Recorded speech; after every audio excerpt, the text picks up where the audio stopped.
Assalamualaikum warahmatullahi wabarakatuh. Alhamdulillah alamin, hamdal hamidin, hamdal mustaghfirin, hamdan yuafi ni'amahu wa yukafi mazidah. Asyhadu an la ilaha illallah wa asyhadu anna Muhammadan abduhu wa rasuluh. Allahumma salli ala nabiyyina Muhammad wa ala alihi wa ashabihi wal mahdi khalifatihi wa sallim. Amma ba'du. Antum enggak sama salawat aneh? Hah? Enggak sama salawat aneh? Allahumma salli ala Muhammad wa ala alihi wal mahdi khalifatihi. Itu bid'ah itu, Ustaz. Baik. Ini awalnya adalah hasil dari daurah di Malaysia tahun 2014. Saat itu mahasiswa dari berbagai macam university belajar ikut daurah kita di cabang Darussunnah di Malaysia. Saya tidak tahu kabarnya bagaimana sekarang karena saya sudah tidak begitu aktif ya di Ma'had. Dulu ada buku yang dipakai cetakan Indonesia. Indonesia ini memang negeri banyak sekali penemuan, penerjemahan, kayak baca Quran aja udah dari tilawati, qiraati, barqi, ummi, tapi nggak ada fajri, fajar ya. Banyak sekali. Negeri ini memang negeri penemu macam-macam. Tapi habis ditemukan dibiarin aja ya. Dan juga ada terjemahan akidah Thahawiyah. Ketika saya baca, kita lihat yang dipegang oleh mahasiswa, ternyata terjemahannya suka-suka. Si penerjemah menerjemah, lalu dia yukhalif al-muallif. Dia menyalahi akidah si pengarang. Dan saya langsung sadar bahwa ini juga dilakukan oleh Ibnu Abil Izz al-Hanafi. Dia wulida Hanafiyan lakin aqidatuhu ghair Hanafiyah. Dia terlahir sebagai keluarga Hanafiyah, tapi dia bukan berakidah seperti ulama Sadah Hanafiyah. Sadah Hanifiyah kebanyakan Maturidiyah. Nah, di mana ketemunya? Ketika diterjemahkan Qadimun bil ibtida. Nah, kita langsung aja ya. Qadimun bil ibtida itu ada di bagian halaman 39. Loh, langsung antum tahu ya. Masya Allah ya. Qadimun bil ibtida'in daimun bil intiha. Dia qadim tanpa permulaan, abadi tanpa akhir. Apa kata si penerjemah? Qadim bukanlah ismun min asma'ih wala sifatun min sifatih. Langsung kita curiga, wah ini nasabnya nggak, nasab ilmunya nggak sahih ini yang menerjemah ya. Ternyata dia terjebak kepada Syarah Ibn Abil Izz yang sudah ditahzir dari masa ke masa. Tapi saya belajar Ibn Abil Izz itu 4 tahun. Jadi bagian mana aja kita ngerti ke mana muskilahnya. Ya. Ibn Abil Izz mensyarah akidah salaf bukan dengan manhaj salaf. Ya, dia mensyarah akidah salaf dengan akidah tajsim. Itu satu. Yang kedua, dia mensyarah akidah salaf dengan nisfu Jahmiyah. Apa itu nisfu Jahmiyah? Jahmiyah meyakini surga neraka akan binasa. Dia mengatakan surga kekal, neraka binasa. Separuh kan? Ya. Wa nisful Mu'tazilah. Gimana gitu? Mu'tazilah meyakini Al-Quran itu huruf dan suara. Dia juga meyakini Ibn Abil Izz bahwa Al-Quran adalah huruf dan suara. Separuh sama, yang beda separuhnya lagi. Mu'tazilah mengatakan Al-Quran kalamullah hadis, itu kalam baru. Sedangkan Ibn Abil Izz mengatakan qadim, hurufnya qadim, suaranya qadim. Kacau betul. Jadi sama-sama muskil ya. Apalagi? Banyak lagi ya. Itu dulu ya. Sebelum masuk, kita udah main rambah aja ya. Siapa sebenarnya Imam Tahawi? Kok diperebutkan ya? Kenapa ada Ibn Abil Izz mensyarah? Lalu kenapa kemudian muncul kesadaran orang bahwa kitab beliau ini disyarah bukan dengan manhajnya? Ternyata beliau adalah ulama ahli hadis, ulama salafus saleh. Umurnya sangat panjang. Coba lihat di tahun lahir beliau tahun berapa? Ya. Di bagian depan tuh ya. 238.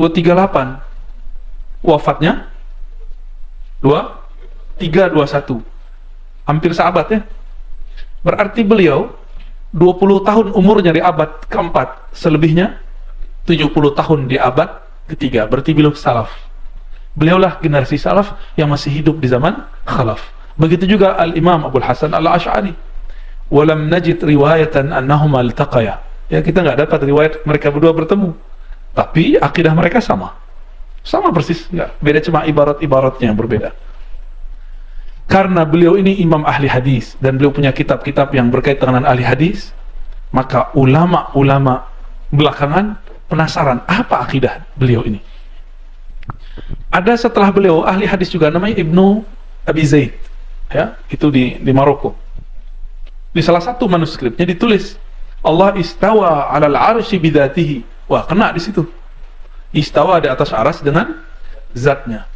Dia termasuk orang di abad keempat yang mengikuti kekeliruan orang abad ketiga, yaitu Muhammad bin Karram Karramiyah. Muhammad bin Karram Karramiyah, kok nggak disebut aliran Muhammadiyah?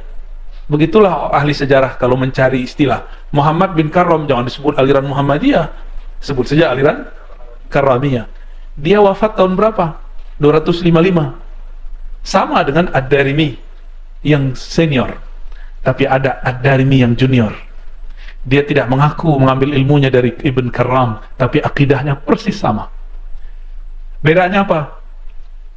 Ad-Darimi junior, dia menyebutkan sanadnya kepada Imam Ahmad bin Hanbal. Itu aja bedanya. Akhirnya orang mengira itu akidahnya Imam Ahmad, padahal itu bukan akidah Imam Ahmad bin Hanbal, tapi akidah Muhammad ibn Karram yang mengatakan istawa bidatihi. Dialah awwalu man qala bih. Orang ini. Cuma kan nggak ada sekarang mereka mengaku imamnya adalah Muhammad bin Karram. Tidak. Mereka paling mengakui imamnya adalah Utsman bin Sa'id Ad-Darimi. Utsman bin Sa'id Ad-Darimi ini semasa dengan At-Tahawi.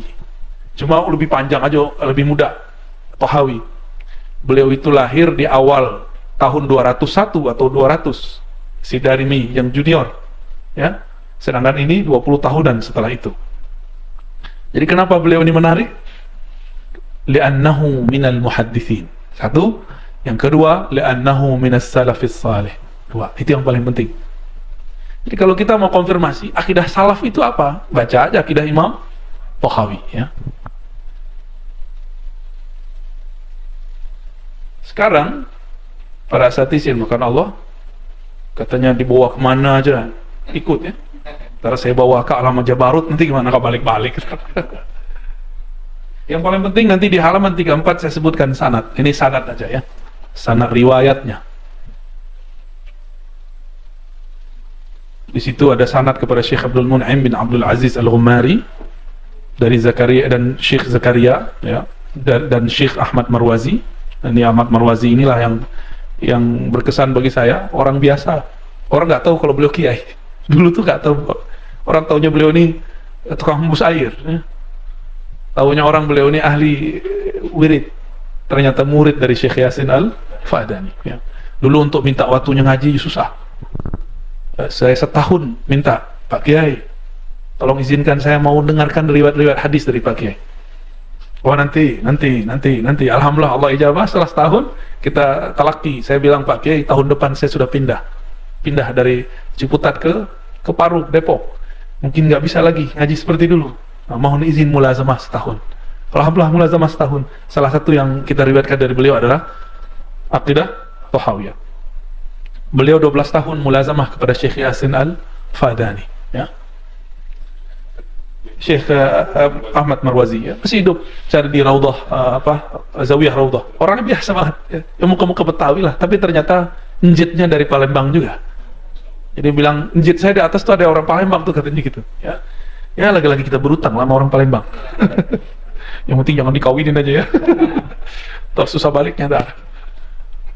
Dan di sini saya sebutkan sanad Jawiyin. Jadi Syekh Yasin ngambil daripada Syekh Jam'an bin Sam'un dari Syekh Nawawi Al-Bantani.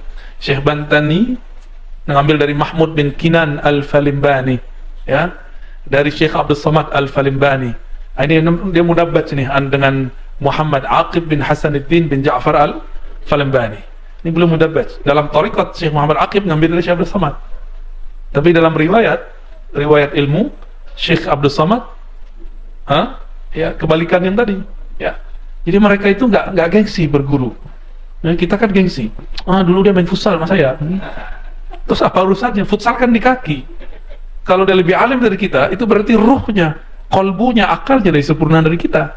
Apa salahnya kita ambil? Muhammad Aqib ini paham bab itu, maka dia mengambil ilmu tarekat kepada Syekh Abdul Samad Al-Falimbani, ya. Baru nyambung ke ulama Arab, ya, Aid ibn Ali An-Namrasi, ya, dari Abdullah bin Salim Al-Basri, Muhammad bin Ali Al-Maktabi, Muhammad bin Ibn Badr Al-Ghazi, عن شرف الدين أحمد موسى الحجاوي، عن أبي البركات بن أحمد خطيب، عن الحافظ أحمد بن علي بن حجر الأسقلاني بأسانيده إلى المؤلف, ya. Jadi ketemu juga dengan sanad Ibnu Hajar. Dengan sanad itu saya ijazahkan juga antum syarah Fathul Bari ala Sahihil Bukhari, ya. Al-Fatihah.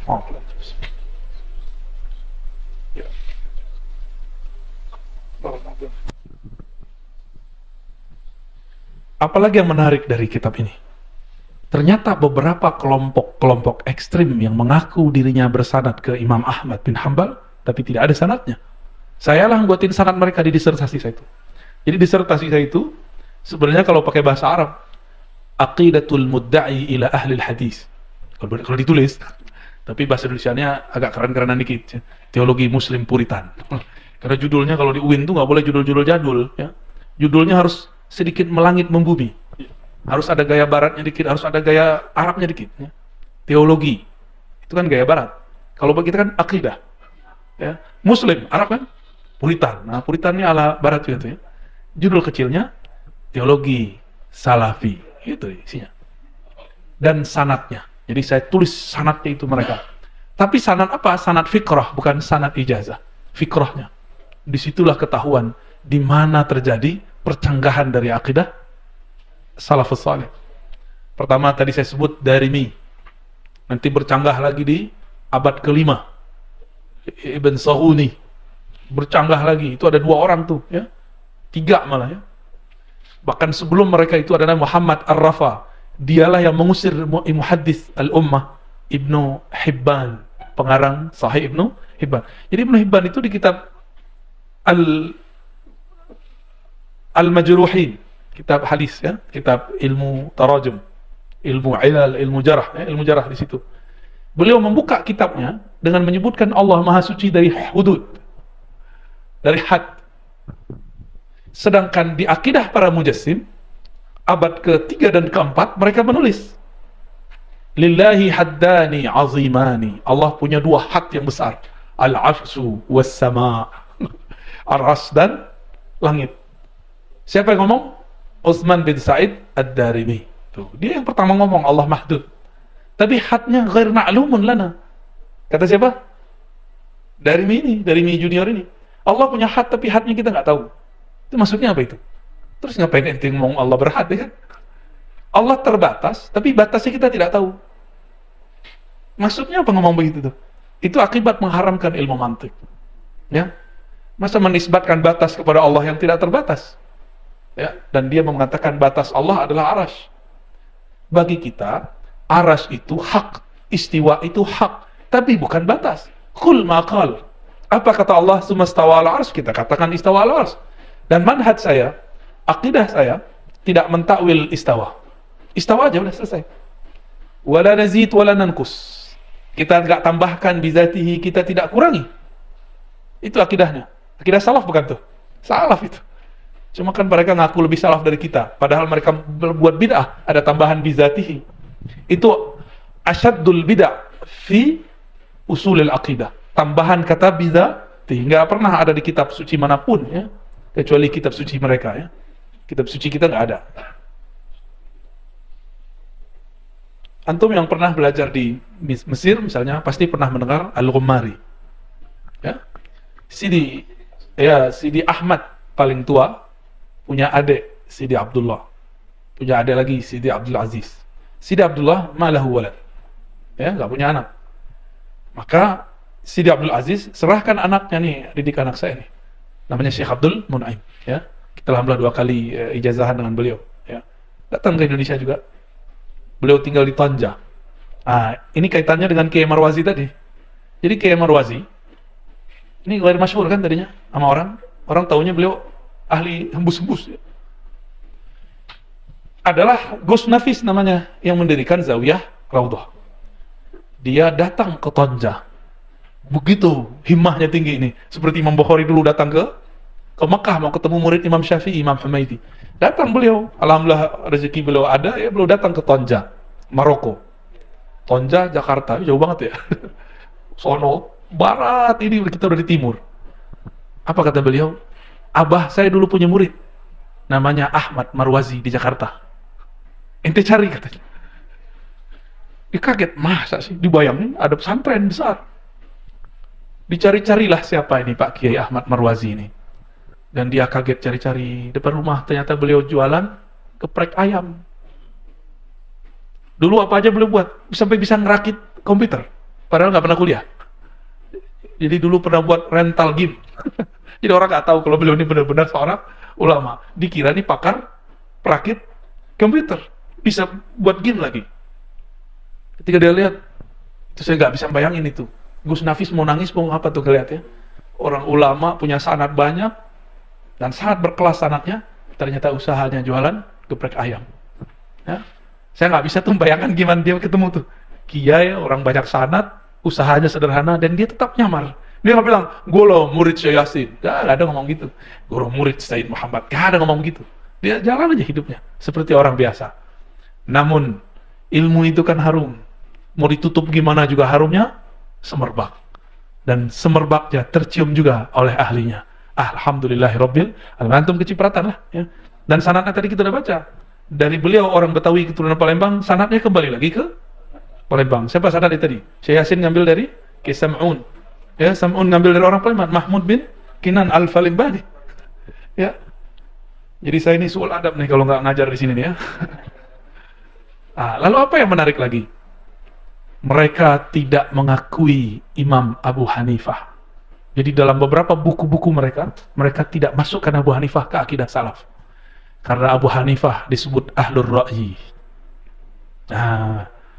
Tapi di buku-buku belakangan mereka nggak bisa lagi nolak. Masuk juga nama Abu Hanifah. Gimana mau nolak Abu Hanifah sebagai salaf? Dia wafatnya di zaman salaf. Wafatnya tahun 150 Hijriah. Dan kitab hadisnya lebih banyak daripada imam-imam Ahlul Hadis. Usud punya usud, Imam Ahmad bin Hanbal dulu adalah seorang muhaddis, tapi manhaj fikihnya Ahlur Ra'yi. Imam Ahmad. Ya. Sampai datang Imam Syafi'i, baru dia ikut Imam Syafi'i. Jadi beliau sempat ragu, ditinggalkanlah hanya ajaran Imam Abu Hanifah. Bingunglah di situ. Nolak kias, tapi kias perlu. Pakai riwayat, tapi riwayat tidak bisa menjawab. Maka beliau menidurkan kitabnya, dibiarin aja. Orang Baghdad, ahli riwayat, kalau udah ketemu Ahlur Ra'yi, langsung mukanya merah. Nggak bisa jawab, berkeringat langsung. Datanglah Imam Syafi'i, cukup kader mereka 6 bulan. 6 bulan ahli hadis di kader, langsung jadi mujtahid mutlak. Kita udah berapa lama di kader ya? Nggak jadi-jadi ya. Itu Imam Ahmad di kader cuma 6 bulan. Langsung jadi mujtahid mutlak. Tapi kalau versi beberapa ahli usul, seperti Imam Tobari, itu memasukkan mazhab Ahmad bin Hanbal seperti mazhab Abu Yusuf di mazhab Abu Hanifah. Antum bisa bayangin, Imam Abu Hanifah punya murid Abu Yusuf, lalu punya murid Muhammad bin Hasan Syaibani. Oke? Mereka punya ijtihad berbeda dengan ijtihad Abu Hanifah, namun ditaruh dalam kitab mazhab Abu Hanifah. Tapi mereka sebenarnya sudah mujtahid mutlak, sudah menyebutkan kalam yang berbeda dengan Imam Abu Hanifah. Bedanya dengan Imam Ahmad, karena jarak Imam Ahmad karyanya berbeda, tidak terkumpul dalam famnya Syafi'i. Kalau versi saya, mazhab Imam Ahmad aqrab ila mazhabihi al-qadim. Ya, nggak jauh beda kok, mirip-mirip, hampir semua sama lah. Cuma beda beberapa kalam. Alladzi rawaina anhu. Ya. Baik. Karena Abu Hanifah ini salafnya salaf, ya, di antara 4 mazhab yang paling salaf, benar nggak? Maka akidah Imam Abu Hanifah ini orang penasaran. Apa akidah dia? Maka disebutkan di halaman 37. Hadza dzikru bayani aqidati ahli sunnati wal jamaah ala mazhabi fuqaha'il millah Abi Hanifah an-Nu'man ibn Thabit wa Abi Yusuf ibn Yaqub ibn Ibrahim al-Ansari wa Abi Abdullah Muhammad al-Hasan Asy-Syaibani. Dua orang itu tadi adalah guru dari Imam Ahmad. Ya. Orang-orang ini tadi gurunya Imam Ahmad. Jadi yang dulu berguru ke imam berdua ini banyak. Ada lagi namanya Abu Thawr, ada lagi namanya Al-Qarabisi. Itu semua satu angkatan dari Imam Ahmad. Berguru kepada ahli hadis tapi manhaj ra'yu. Datang Imam Syafi'i, bubar itu majelis Imam Muhammad bin Hasan Syaibani. Tersisalah majelis riwayatnya. Maka Muhammad bin Hasan Syaibani sekarang yang kita kenal rawi muwatta. Lebih banyak riwayatnya dalam hadis daripada riwayatnya dalam ijtihad fiqih. Meskipun masih ada kitabnya ya. Wah seru Ustaz kalau mengkaji sanad-sanad mereka ini. Cuma di situ aja kita udah ngomong setengah jam kan. Lalu beliau menyebutkan naqulu fi tauhidillah ta'ala. Nanti saya sebutkan yang penting-penting aja ya. Pertama tadi tentang qadim ya, bahwa qadim adalah nama dan sifat Allah yang sudah ditakrir oleh ulama salaf. Maka jika ada orang mengkritisi al-qadim laisa min sifatillah atau lam yazkurhu salaf, tidak pernah disebutkan oleh ulama salaf, dia ini main-main berarti sama imam ini ya. Jadi di beberapa syarahnya ditulis oleh orang khalaf belakangan. Kitab ini dari zaman salaf. Apa kata si pensyarah? Tidak ada ulama salaf yang mengatakan qadim bagian dari sifat Allah. Berarti dia nggak ngerti dia sedang mensyarah siapa. Yang dia syarah itu salafus saleh, mengatakan qadimun bila tidak qadim tanpa ada permulaan. Kemudian yang perlu antum melihat lagi nomor 38 ya, halaman 54. Di situ kita kasih nomor-nomor. Ketemu ya? Nah, ini yang paling penting. Inilah pembeda abadi antara akidah salaf dengan mudda'i bis salaf. Pembeda hakiki antara akidah salaf dengan yang ngaku-ngaku salaf. Ini aja cukup. Kasih aja ini sama mereka. Ya. Apa itu? Coba kita baca sama-sama. Wa ta'ala 'anil hududi wal ghayat wal arkani wal a'dha'i wal adawat la tahwihi al jihatus sit kasairil mubtada'at. Dapal Ustaz. Ta'ala, maha suci, maha terbebas, maha terlepas Allah dari beberapa karakter. Pertama, hudud, jamak dari had, batas.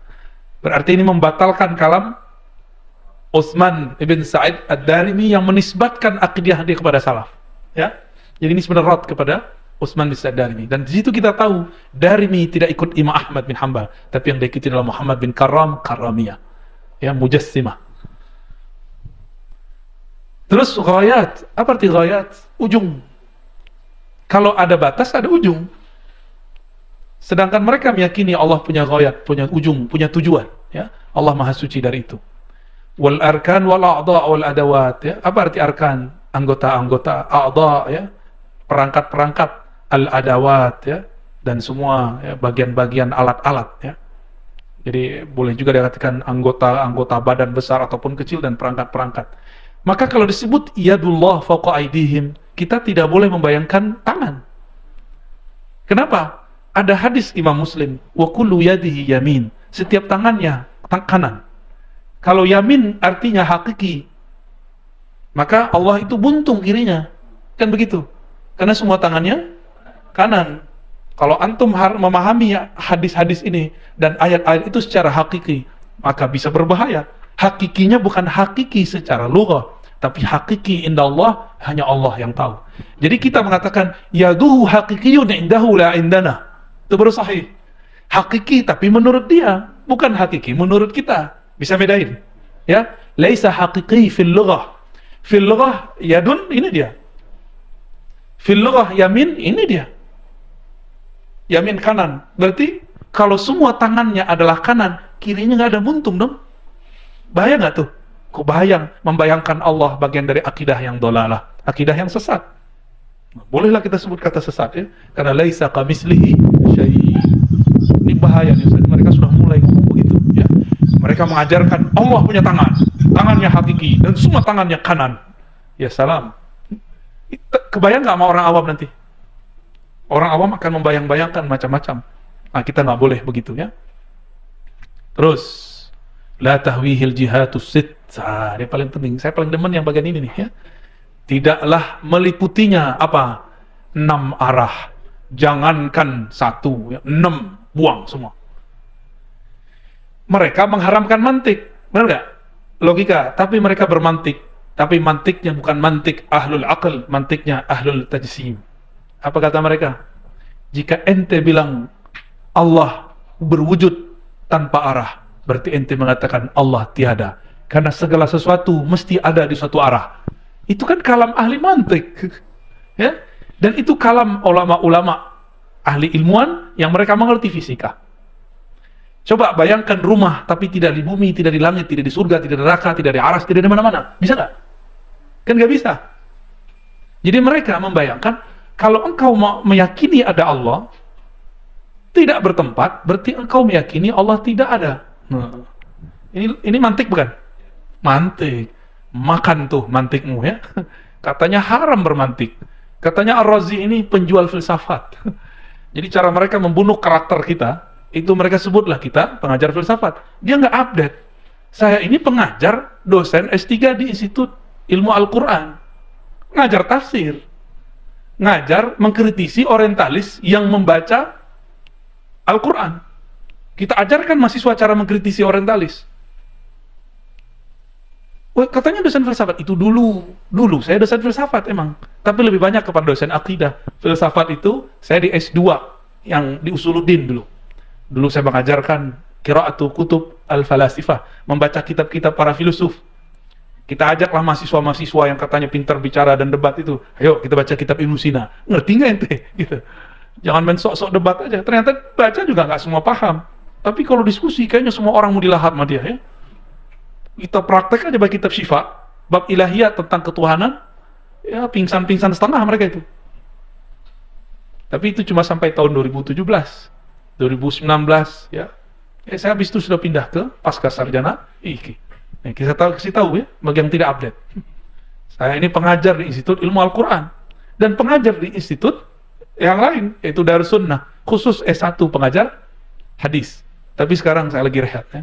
Ini tahun ini saya mulai rehat ngajar. Saya serahkan kepada ahli hadis yang lain, Abuya Zul'asfi. Ya, tahu ya, Abuya Zul'asfi, dia punya teman di sini, Ustadz Iwan, Tamatan Damaskus. Saya lupa Ci Iwan di mana ditinggal ya? Apa di Banyuasin, apa di Palembang, bagaimana gitu saya nggak tahu. Ya, Palembang ya, alhamdulillah. Sibuk kali beliau ya. Teman-teman, la tahwihi jihadus sitt. Kalau berarah berarti dia jisim. Kalau kita yakini Allah itu di suatu arah, berarti kita telah mentajsim. Jadi yang mesti berada di suatu arah itu cuma jisim. Di luar jisim, yaitu Allah subhanahu wa ta'ala, kan bukan jisim, bukan arah. Maka Allah tidak bersifat arah. Karena sifat atas, bawah, depan, belakang, kanan, kiri, itu sifatnya makhluk. Ibnu Abil Is ketika mensyarah bagian ini, dia mulai kayak kelimpungan. Ya? Dia bagilah ada jihad, i'tibari, jihad ini, ya wujud, macam-macam. Itu kan istilah filsafat semua. Katanya haram filsafat. Makanya saya tidak tertarik lagi baca kitab itu. Jadi dulu di Darus Sunnah sempat kitab itu diajarkan, mau diganti oleh Allahyarham Pak Kiai Mustafa Yakub, ya guru antum juga ya.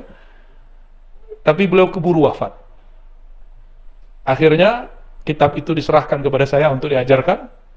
Lalu saya kasih syarat, satu syarat kalau diserahkan, saya ganti kurikulumnya semua dengan kitab yang saya punya sanadnya kepada para imam. Awalnya nggak mau mereka.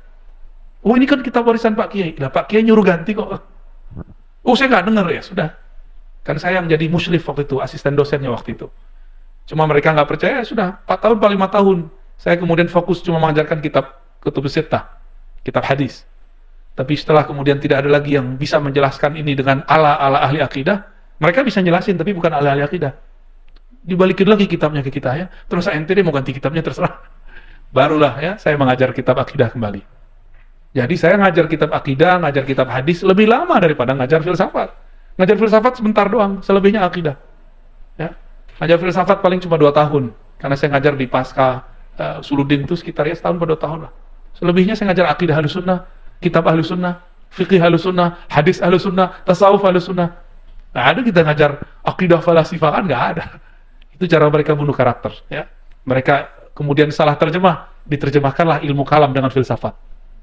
Itu kalau ada orang bodoh ini ajhalul Jahilin Ustaz. Ajhalul juhal. Aduh, antum tambahin tak? Kata orang Palembang, murokap gitu. Itu bukan kata-kata aneh tak? Itu parah sekali. Ilmu kalam bukan ilmu filsafat. Asal-asalnya main aja ya.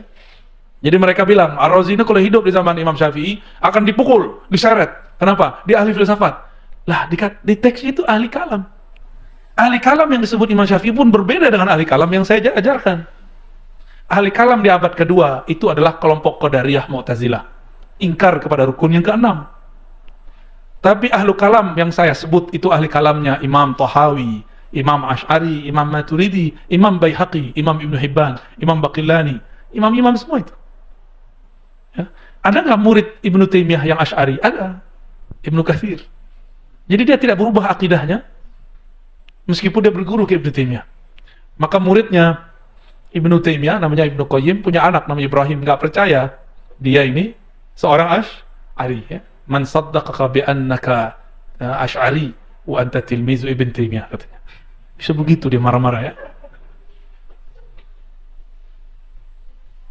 Ya mungkin kayak antum lah tak. Siapa percaya ente ini aswaja celana jingkrang gitu. Padahal nggak ada urusannya, ya nggak ada urusannya. Mau celana jingkrang, mau jenggot panjang, mau besar bantak bersebat. Yang penting akidahnya sifat 20. Selesai itu. Ya boleh lah antum jingkrang-jingkrang. Tentang Mi'raj tidak ada masalah ya. Kita tidak pernah masalah. Ini tentang aras nih. Halaman 62, nomor 49 dan 50. Ini hobinya antum nih ya. Wal arsyu wal kursiyyu haqqun. Aras itu hak, kursi itu hak. Jadi, kita tidak boleh menolak aras. Wajib kita percaya ada aras. Saya mau tanya Ustaz, aras itu hadithun makhlukun atau qadimun ghair makhluk? Mana yang benar? Aras itu makhluk, baru dicipta, atau itu qadim? Makhluk, sepakat? Dalilnya mana? Kan ini zaman dalil. Mana dalilnya? Mana dalil aras itu makhluk? Akhir surat Taubah. Apa akhir surat Taubah? Wa huwa rabbul. Dari mana kata makhluk? Kata Rabb. Allah itu Rabb. Ma makna Rabb? Khalik. Kita pakai aja terjemahan mereka. Tauhid rububiyah ente artinya apa? Ya. Kata dia rububiyah artinya tauhid penciptaan. Ya sudah. Rabbul Ars. Dia menciptakan aras. Kok ada dia yang berani ngomong? Saya tidak tahu, so ilmiah lagi. Aras itu dicipta atau tidak? Ada kan mereka yang ngomong begitu? Kira-kira statusnya gimana tuh Ustaz Fajar? Besok Fajar nggak terbit lagi kayaknya. Bahaya itu. Tapi orang awam tidak mau tahu karena awam melihat ini tamatan luar negeri tat. Ente tamatan dalam negeri. Ya salam. Emang ada urusannya ya? Apa urusannya tamatan luar sama dalam? Kitab yang dikaji sama, yang berbeda sanadnya yang berbeda. Ya. Maka saya tidak pernah menghukumi orang dengan al-makan wal makaniyah, tempat dan posisi. Bagi saya, man syaikhuhu, ma isnaduhu, ya. Siapa gurunya, mana sanadnya. Ini yang penting sebenarnya, ya. Maka kita ngaji kepada Kiai Marwazi walaupun beliau nggak kuliah. Beliau nggak kuliah tapi 12 tahun dengan ilmu yang orang kuliah mengkaji beliau. Syekh Yasin Al-Fadani. Ya lebih dari kuliah lah itu. Saya 12 tahun jadi dokter, beliau 12 tahun sama Syekh Yasin. Serius, ada 12 tahun jadi dokter, itu kan agak telat juga tuh ya. 4 tambah 1,5 tambah 4. Lebih ya. 5 ya. S1 saya anggapnya 4,5 jadi 5.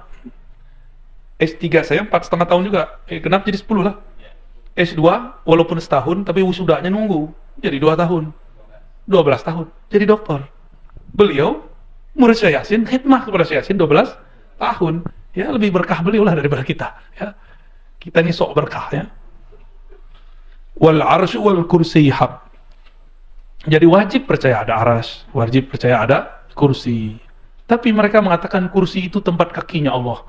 Dia bayangin lah kalau Allah berkaki kan.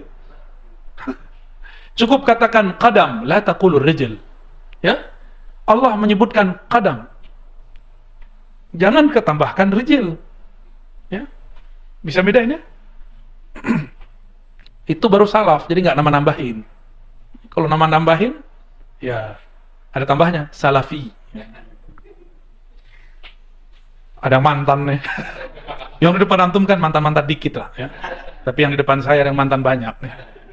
Wa huwa mustaghnin 'anil 'arsy. Meskipun kita percaya Allah istawa al-'arsy, tapi dia tidak memerlukan arsy. Nah, saya sengaja mengganti dari membutuhkan kepada memerlukan. Khawatir buku ini terjemahannya dibaca oleh negeri jiran. Ya. Teman-teman negeri jiran membutuhkan agak gimana terjemahan. Maka kita ganti memerlukan ya. Benar ya sahih ya? Antum yang lama ada yang S2 di sana, kalau S3 di sana. Benar. Wah, itu orang yang membutuhkan dianggap berhasrat sama dia. Ya. Mustaghnin an. Allah tidaklah memerlukan aras. Araslah yang memerlukan Allah. Jadi istiwanya Allah kepada aras itu adalah deklarasi bahwa di antara alam semesta itu selain manusia, maka araslah yang paling mulia. Gitu. Tapi aras itu diinjak sama Nabi. Lebih mulia mana? Ya Nabi Muhammad. Nabi Muhammad sujud di aras itu. Jadi jangan dikira Nabi Muhammad itu ngobrol-ngobrol sama Allah di aras. Jangan. Allah enggak begitu. Aras itu simbol. Simbol bahwa ada benda langit di atas langit namanya aras. Jadi kita meyakini emang itu tinggi, Ustaz, tinggi. Dan dia meliputi alam semesta. Itu aras jelas. Maka disebut Rabbul Arsyil Azim, pencipta aras yang sangat luas, sangat besar. Lalu apa mana istawa? Istawa itu kalau mau faham, baca surat Thaha. Ar-Rahman 'alal 'arsy istawa. Jadi Allah itu menyamaratakan rahmaniyahnya kepada aras. Aras meliputi langit dan bumi. Itulah maksudnya istawa. Allah menyamaratakan Rahman. Kenapa tidak disebut Ar-Rahim? Karena Ar-Rahim hanya khusus kepada aulianya. Kalau Ar-Rahman, kafirun kana au mu'minan, itu dapat rahmaniyahnya. Itu yang orang nggak mau bahas. Sibuk aja di mana istawa, istawa, istawa. Padahal ada satu ayat Ar-Rahman. Ya, itu tafsirnya di Ibnu Katsir kan ada. Apa beda Ar-Rahman dengan Ar-Rahim? Ar-Rahman meliputi alam semesta. Itu yang disebut Ar-Rahman, istawa. Istawa artinya bisa meratakan, menyamakan, menyempurnakan rahmannya kepada aras. Berarti takdir itu ada dua, Ustaz. Ada takdir luh mahfuz, ada takdir rahmaniyah arsyiyah. Yang tertulis di situ, inna rahmati sabaqat ghadabi. Sesungguhnya rahmat kasih sayangku meliputi kepada ghadabi. Jadi antum kalau ruhaninya sudah mulai berkiblat kepada Ar-Rahman 'alal 'arsy istawa, pasti sayangnya kepada makhluk lebih banyak daripada benci. Ini cuma beda tipis doang, sama jingkrang sama enggak jingkrang udah beda, paham kita ya? Cuma beda jenggot tidak berjenggot, kita sudah nggak nyaman ngeliat orang. Tapi saya ngeliat senang sekali pada sore ini. Ada jenggotnya segini, duduk apa kita? Oh, ada jenggotnya jenggot akhi-akhi biasa ya, akhi ukhay. Ada yang tak berjenggot, antum rajul Ustaz. Iya, bukan, itu canda-candaan. Dulu waktu kita masih SMA kita digituin, jenggot saya nggak tumbuh-tumbuh, sekali tumbuh 3 helai. Aduh, kalau mau dipanjangin malu juga kita ya. Sekali dipegang mau bocah kecil, ketarik, itu kayak gigi kita mau copot saja. Allahu Akbar ya. Dan yang paling lucu, mereka sekarang bergumam, itu ada videonya ya, dari Mesir pada dari mana tuh orangnya. Atamanna law an ada'a al-isbal wa al-lihyah fi kitab tauhid. Nah, udah begitu mereka sekarang. Mereka sudah bergumam, sudah ngayal, narok bab jenggot sama jingkrang di bab tauhid. Nauzubillah, betapa ekstrimnya itu. Katanya ikut Imam Sunnah. Imam Bukhari pernah nggak narok bab jingkrang, bab jenggot di bab Kitabul Iman dan Tauhid? Nggak ada. Di Kitabul Shalah aja nggak ada. Yang ada cuma di Kitabul Zina, ya Kitabul Malabis. 2 kitab itu aja. Selebihnya nggak ada kaitan dengan itu. Tapi mereka bagaimana menghukumi orang dengan fisik, ya? Akibat gagal belajar akidah. Ya, nauzubillah min dzalik. Wa huwa mustaghni 'anil 'arsy wa ma dunah, muhitun bi kulli syai' wa fawqah. Enggak tembus di ta'ala 'anil hudud wal ghayat, diambillah kalimat wa fawqah ini. Kata fauq ini disyarah panjang lebar oleh Ibn Abil Is. Kata dia, inilah penyelamat beliau ini, ya. Karena ada kata fauqal ars. Bagi kita alal ars fauqal ars ya kul masyita, ya. Itu kalam Allah. Kata fauq tidak selalu berarti di atas. Karena ada fauq yang berarti lebih kecil, ya. Innallaha la yastahi ay yadriba mathalan ma ba'udatan fama fawqaha. Fawqaha, apakah artinya di atas? Justru artinya lebih kecil daripada nyamuk, itu fauq. Lalu kenapa dia yang katanya ngerti bahasa Arab, ya, yang lama di kampung Arab, tidak faham kata fauq, masih ngotot kata fauq ada dalil Allah berada di atas? Jangan-jangan cuma bisa ngomong Arab tapi tidak mengerti usulul Arab, ya, usulul Arabiyah. Aneh berani ngomong gitu karena kita murid dari Syekh Aiman Syawah. Sesekali tahdus begini Mas Ustaz. Dulu saya termasuk murid paling bodoh gitu. Karena dulu nggak belajar alfiyah. Maka beliau ngerti kita semua diajarinnya ujurumiyah. Tapi ujurumiyah dikhatamkan 2 kali. Khatam pertama itu masih ala syarah ujurumiyah. Tapi khatam kedua syarahnya sudah kelas alfiyah. Di situ saya nikmatnya bukan main, ya. Nggak ada satu huruf, satu kata di Quran, melainkan kita diajarkan tekniknya oleh beliau, metodologisnya, cara mengi'rab, ya. Muka antum itu bisa aneh i'rab. Ya. Itulah canda-canda kawan-kawan kita, ya. Nah, di nomor 55-nya, wala nakhudu fillah, tidak boleh larut dalam memikirkan zat Allah. Jadi Allah itu zatnya tidak boleh dipikirkan, tapi hanya boleh dirasakan. Bisa bedain, ya? Jadi kalau mulai memikir-mikirkan Allah berada di atas, itu memikirkan itu. Antum mulai membayangkan, benar nggak? Dia berada di atas aras, kakinya di kursi. Itu terbayang nggak? Pasti terbayang. Apapun yang terbayang tentang Allah itu bukanlah akidah salaf. Ini ijma imam yang 4. Mereka kan ngaku-ngaku sekarang membawa akidah imam yang 4. Cuma dengan beberapa riwayat yang terjemahannya ala mereka. Dan yang paling sedih, Imam Syafi'i, kalam-kalamnya pun mereka perkosa, ya. Mereka perkosa itu kalamnya. Imam Syafi'i kan ngomong, Allah itu istawa, ya, ala muradillahi wa muradi rasuli, sesuai dengan maksud Allah dan Rasul. Maksud Allah dan Rasul itu menurut mereka adalah pandangan mereka. Itu kan pembajakan namanya. Imam Syafi'i, orang dulu kalau ngomong istawa sesuai yang Allah maksud. Siapa yang ngerti yang Allah maksud? Kita nggak ngerti maksudnya Allah itu tentang dirinya. Kita aja kadang belum mengerti diri kita sendiri. Apalagi mau mengerti Allah Subhanahu Wa Taala. Antum udah lama hidup dengan Mbak Hayati, ya, istri sendiri maksudnya. Pasti belum bisa juga paham tentang sifat istri sendiri. Apalagi Allah Subhanahu Wa Taala yang tidak bisa dibayang-bayangkan. Maka Allah itu kita ya percaya aja, ya.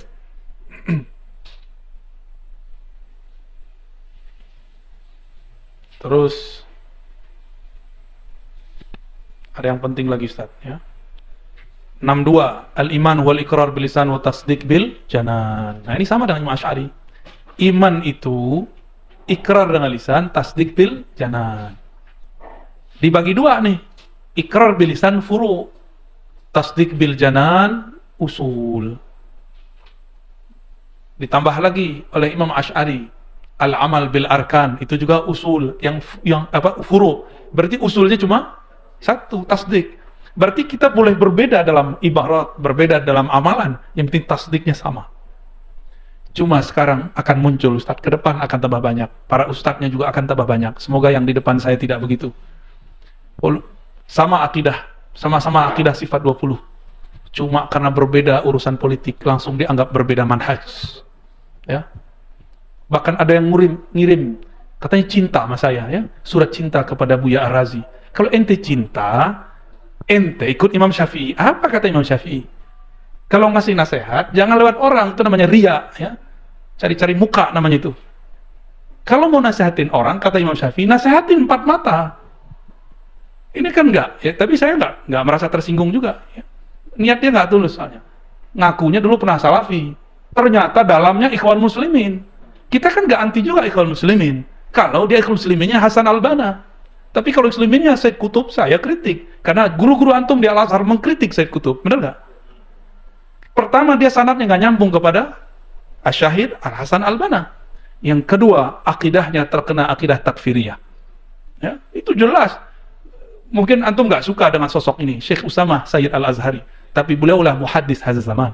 Ya, beliau jami'. Kalau nggak sibuk ngurusin pemerintahan, beliau bisa jadi mujtahid sebenarnya. Cuma sekarang kan diseret. Kalau nggak mendampingi pemerintah, itu pemerintah bisa memberangus Al-Azhar nanti, kira-kira begitu. Kan dulu Sisi itu pernah mau mencabut memaksakan, hapuslah ajaran jihad dari Al-Azhar. Apa kata ulama Al-Azhar? Kami tahu kapan mengajarkan jihad, ente nggak usah urus kami, urus aja tuh tentara ente. Tuh ulama Azhar tuh begitu, mereka nggak punya senjata tapi nggak takut sama orang bersenjata, karena senjatanya adalah Allah Subhanahu wa Ta'ala. Itu Usamah itu berjilid-jilid membahas tentang penyimpangan Ikhwan Muslimin versi Qutbiyah. Jadi saya nggak anti juga dengan Al-Banna. Dulu saya kan pengamal maksuratnya Hasan Al-Banna, ya. Dulu kita mabit-mabit, ya, bertahun-tahun kita buat mabit Hasan Al-Banna. Kita baca itu pagi sore. Karena dulu nggak tahu kalau ada Ratibul Haddad yang lebih pendek. Setelah tahu Ratibul Haddad, saya pakai Ratibul Haddad, sanadnya lebih jelas, ya. Sampai kemudian ketemu juga dengan Hizib Imam Abul Hasan Syazili yang bersanad langsung, baru saya tambah lagi, ya, Hizbul Bahar, ya. Hizib apa lagi Ustaz? Oh, antum Hizbul Mahabbah, ya. Itu beda tuh. Jadi dia kirim surat cinta, cuma karena saya punya opini bahwa kita ini pendukung Al-Quds, benar nggak? Semua kita mencita-citakan tahrir Al-Quds, semua kita. Tapi di Palestina sendiri ada empat kelompok pejuang, dan itu beda-beda masing-masing, dan saling menyalahkan. Boleh dong kita punya opini. Kelompok Hamas menurut saya, ini kan opini aja, bukan masalah iman kok.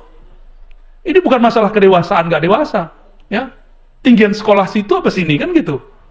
Kalau uji-ujian tua kan, tua ini kan ada tua fisik, ada tua sekolah.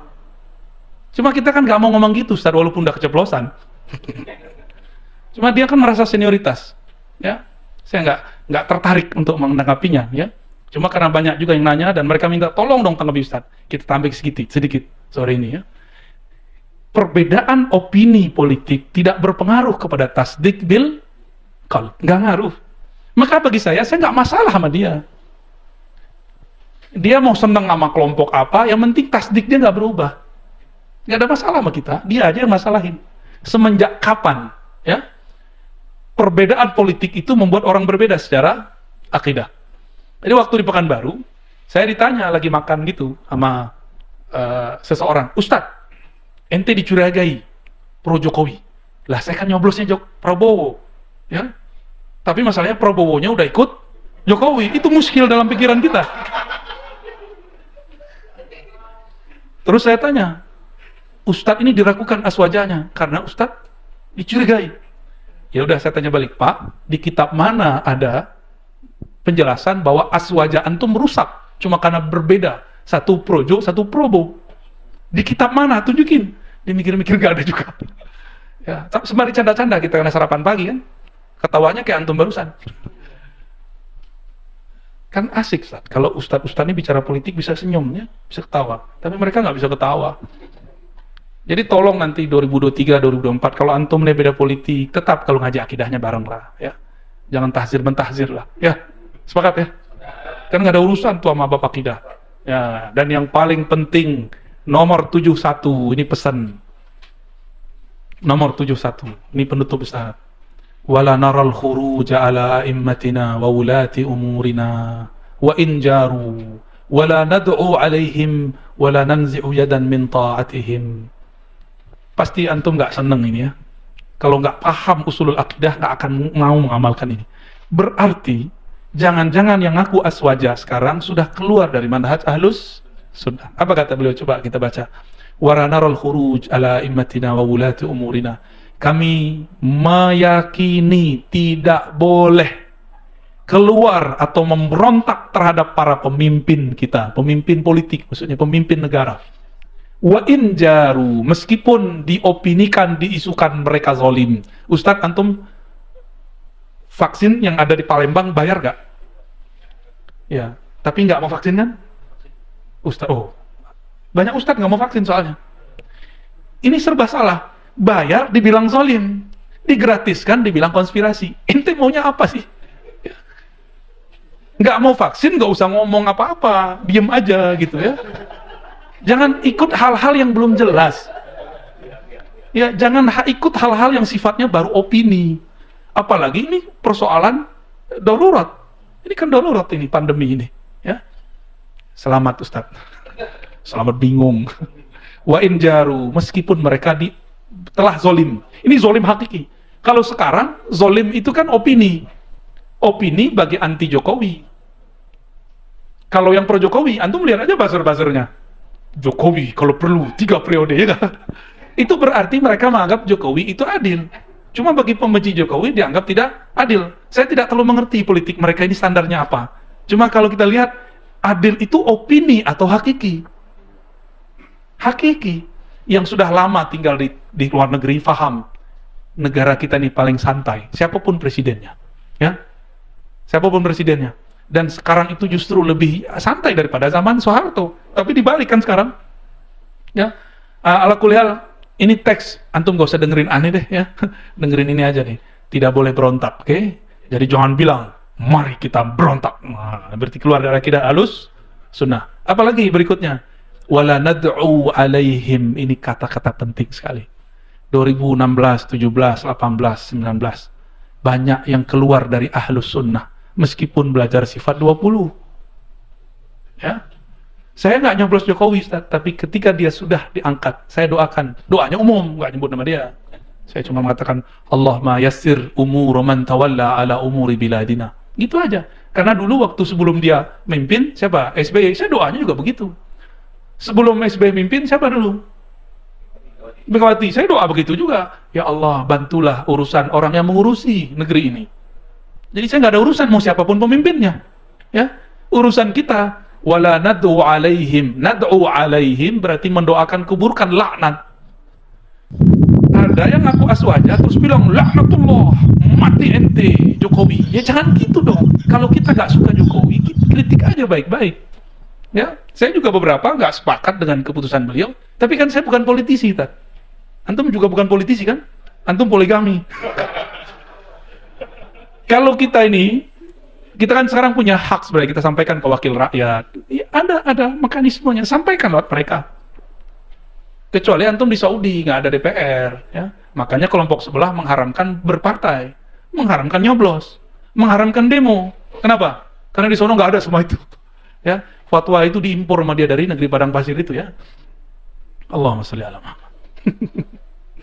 Wala nanzi'u yadan min ta'atihim. Nggak boleh, ya, mengatakan saya tidak lagi Indonesia, saya anti Pancasila. Nggak boleh lagi ngomong begitu, ya. Jadi kita khalas. Oh, taib. Ini alarmnya udah bunyi, Ustaz. Jadi para asatidz Allah, yang penting target saya sampai.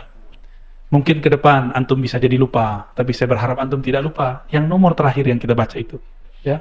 Karena nanti aswaja akan terpecah di bab itu. Yang lain-lain gak ada masalah. Tasawuf mereka bertasawuf, mazhab mereka bermazhab, akidah mereka belajar sifat 20. Tapi di bab politik mereka mulai hujat menghujat. Mulai ada surat cinta, surat benci, surat gombal. Wassallallahu ala Nabi Muhammad. Mohon maaf, ya. Mungkin tanya jawabnya belum sekarang, Ustaz, ya. Lain waktulah. Insyaallah semoga kita diberkahi Allah SWT dan perjalanan ini Allah subhanahu di waktu-waktu yang lain. Sallallahu ala Nabi Muhammad. Assalamualaikum warahmatullahi wabarakatuh.